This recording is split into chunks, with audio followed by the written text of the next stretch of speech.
Magandang buhay, Master Jet. How many percent po ang PBB 2022 ng DepEd? May nagsabi po na 75%. Ang alam ko po, 48% lang. So, ito pong DepEd PBB, base po kasi yan, no, yung PBB base po yun sa score ng agency doon po sa apat na criteria. So si DepEd meron siyang 75 na score. So kaya meron pong 48.75%. So saan po nanggaling 'yun?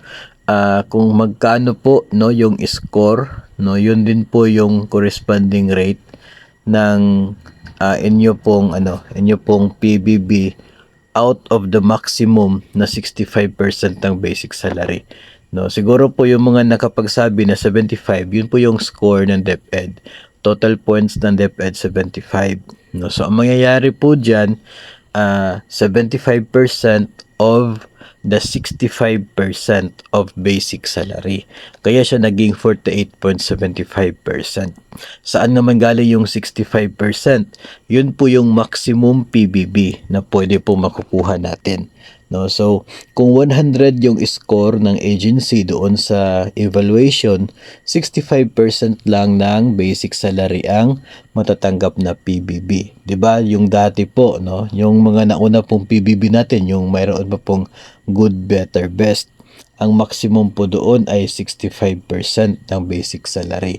So dito po, kung kumpleto talaga, considered as parang pinaka-best talaga kasi perfect yung score, kaya siya 65% lamang talaga. Yun ay 100%, kung 100 ang score, 100% of the 65% of basic salary. So dahil ngayon, yung DepEd 75 lamang yung score, kaya 75% of the 65% of the basic salary. Kaya yung resulta niya 48.75%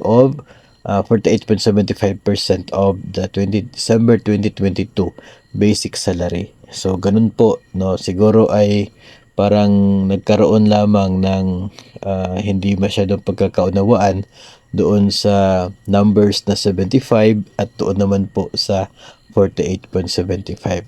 No, so yun po yung ating sagot dito po sa tanong kung ilang porsyento. 48.75% na lamang po ng basic salary noong December 2022.